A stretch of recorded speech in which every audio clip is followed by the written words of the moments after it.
Rahim.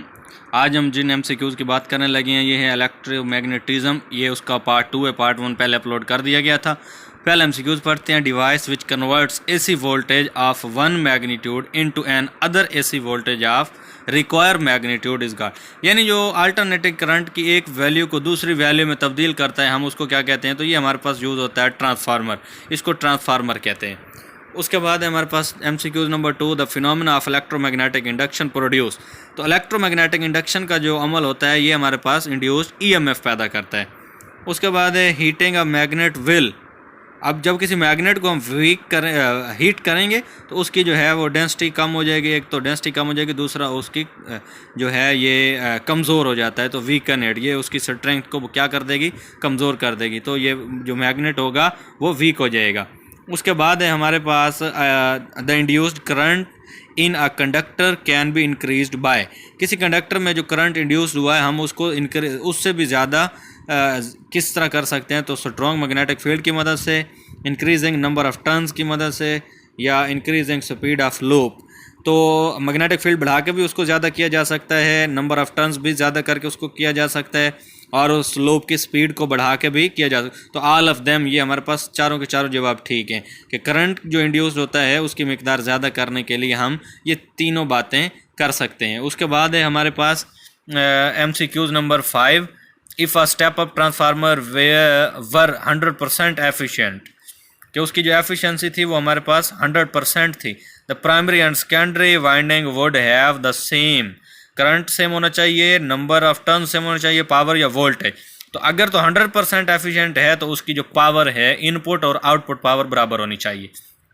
Length law always applies to, जो Lenz law है वो हमेशा अप्लाई किसके ऊपर होता है जी? कंडक्टर, कंडक्टिंग लूप या सेमी कंडक्टर। तो ये कंडक्टर चाहे वो सेमी कंडक्टर हो चाहे कोई भी हो तो उसके ऊपर जो है लेंज लॉ नहीं लगता। ये जो है इसमें से नन ऑफ दीज ऑप्शन ठीक है हमारे पास। उसके बाद है direction for step up transformer is, जब स्टेप अप ट्रांसफार्मर होगा तो उसका मतलब है number of turns in secondary coil is greater than number of turns in primary coil. तो ए वाला जो है ये हमारे पास NS ग्रेटर देन NP, ये वाला ऑप्शन हमारे पास ठीक है। उसके बाद है Lenz law is also statement of law of conservation of energy, law of conservation of energy. तो जो लेंज लॉ है ये हमारे पास, इसको हम दूसरा नाम Lenz law of conservation of energy भी कह सकते हैं। उसके बाद है the mutual inductance of the two coil depends upon, जो म्यूचुअल इंडक्टेंस है दो कॉइल की वो किस चीज़ के ऊपर डिपेंड करती है? पहला है नंबर ऑफ टर्न्स, उसके बाद दूसरा है हमारे पास area of cross sectional of coil, जो कॉइल है उसका एक क्रॉस सेक्शनल एरिया, तीसरा है हमारे पास the distance between two coils. तो ये तीनों चीज़ें जो हैं ये उसके ऊपर डिपेंड करती हैं, A, B, C, ये ऑल ऑफ देम। यहाँ पर ये हमारे पास जवाब जो है वो ठीक है। उसके बाद है the self inductance is more in case of, जो सेल्फ इंडक्टेंस है वो ज़्यादा से ज़्यादा किस केस में हो सकती है? एयर कोल्ड कॉइल हो हमारे पास, आयरन कोल्ड कॉइल हो, टंगस्टन कोल्ड कॉइल हो, या कॉपर कोल्ड। तो सबसे ज़्यादा जो है वो आयरन कोल्ड कॉइल में ये सेल्फ इंडक्टेंस हो सकती है। उसके बाद है हमारे पास the induced EMF in the coil self induction is given as, जो सेल्फ इंडक्शन होती है इसमें C ऑप्शन जो है वो आप देख रहे होंगे कि epsilon L is equal to minus L del I by del T। जो माइनस L का फैक्टर है ये हमारे पास सेल्फ इंडक्टेंस कांस्टेंट होता है, डेल I जो है करंट का चेंज है, और डेल T जो है हमारे पास ये टाइम रेट ऑफ चेंज, ये चीज़ जाहिर करता है। तो उसके बाद हमारे पास 12 वाला the induced EMF produce in the coil is sometimes called as, जो इंड्यूस्ड EMF होता है वो कॉइल में जो पैदा होता है उसको बाज़ औक़ात हम क्या कह सकते हैं? Self inductance, back EMF, obey, Lenz law, या ऑल ऑफ देम। तो उसको हम बैक EMF कह सकते हैं, जो इंड्यूस्ड EMF प्रोड्यूस होता है किसी भी कॉइल में। उसके बाद है हमारे पास the energy stored in an inductor in terms of magnetic field B of a solenoid is given by, कि हमारे पास कोई भी इंडक्टर हो उसमें जो एनर्जी स्टोर्ड होती है मैग्नेटिक फील्ड की वजह से उसको हम किस तरह लिख सकते हैं? तो ये हमारे पास ऑप्शन जो आपको यहाँ पर नज़र आ रहा है C, UM is equal to 1/2 B²/U0, ये वाला ऑप्शन हमारे पास ठीक है। उसके बाद है हमारे पास MCQ 14, the induced EMF produce in an AC generator is equal to, AC generator में पैदा होने वाला जो इंड्यूस्ड EMF होता है वो किसके बराबर होता है? तो ये हमारे पास A ऑप्शन यहाँ पर दुरुस्त है कि ये बराबर होता है epsilon not is equal to N omega AB, N omega A B, यानी एन यहाँ पर नंबर ऑफ टर्न्स हैं, ओमेगा जो है ये उसका रोटेशनल टार्क हो जाएगा या उसको वेलोसिटी हो जाएगी, और ए एरिया है, बी यहाँ पर मैग्नेटिक फील्ड है। तो इसका जो है ए वाला पार्ट ठीक है। उसके बाद हमारे पास 15 नंबर है डीसी मोटर कन्वर्ट। जो डीसी मोटर होती है वो क्या करती है, वो इलेक्ट्रिकल एनर्जी को मैकेनिकल एनर्जी में कन्वर्ट करती है बाय डेफिनेशन, सिंपल सी बात है। उसके बाद है principle of DC motor based on, जो डीसी मोटर का प्रिंसिपल है यानी वो किस असूल के तहत काम करती है, तो force due to magnetic field, ये मैग्नेटिक फील्ड की वजह से लगने वाली फोर्स के अकॉर्डिंग काम करती है। The torque produced in DC motor vanishes due to change of direction after each half revolution due to.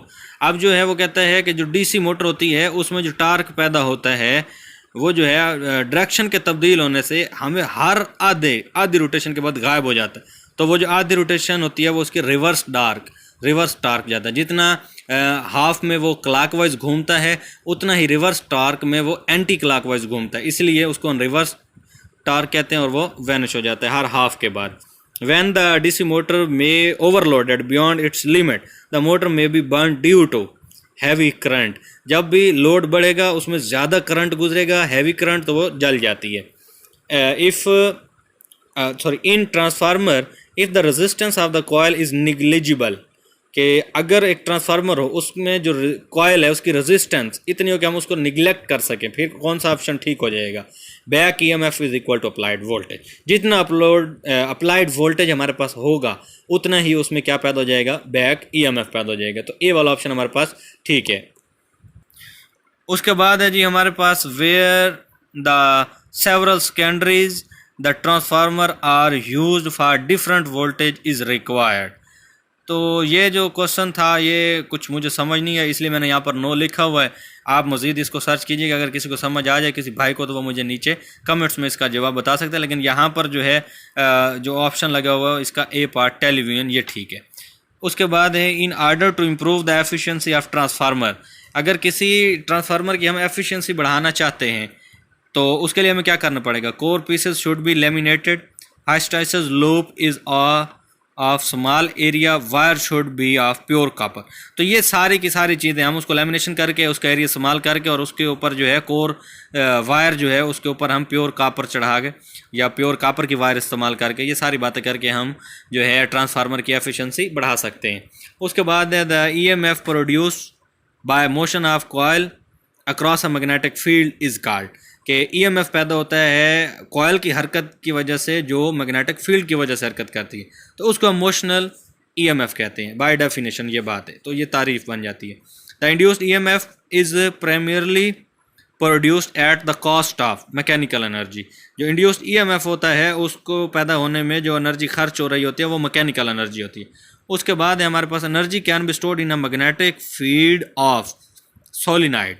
जो कैपेसिटर है उसमें भी नहीं, रजिस्टर में भी नहीं, कंडक्टर में भी नहीं। तो energy can be stored in a magnetic field of solenoid. तो सोलिनॉइड में जो एनर्जी वो उसके मैग्नेटिक फील्ड में स्टोर हो सकती है। The Lenz law hold in case of induced current. Lenz law जो है वो किस केस में इस्तेमाल होता है, जब इंड्यूस्ड करंट होगा। तो हमारे पास ए वाला ऑप्शन यहाँ पर दुरुस्त है। हाँ जी। उसके बाद है हमारे पास 26 the lamination of core of a transformer is to decrease its. जो लेमिनेशन की जाती है ट्रांसफार्मर की वो किस लिए करते हैं, तो एडी करंट्स लॉस जो होते हैं उनको बचाने के लिए ये लेमिनेशन की जाती है। The purpose to place a soft iron inside a coil is to. जो सॉफ्ट आयरन जो है उसको कॉयल के अंदरूनी साइड पे रखने का क्या मकसद होता है, इंक्रीज मैग्नेटिक फ्लक्स, उसका जो मैग्नेटिक फ्लक्स है उसको बढ़ाया जाता है।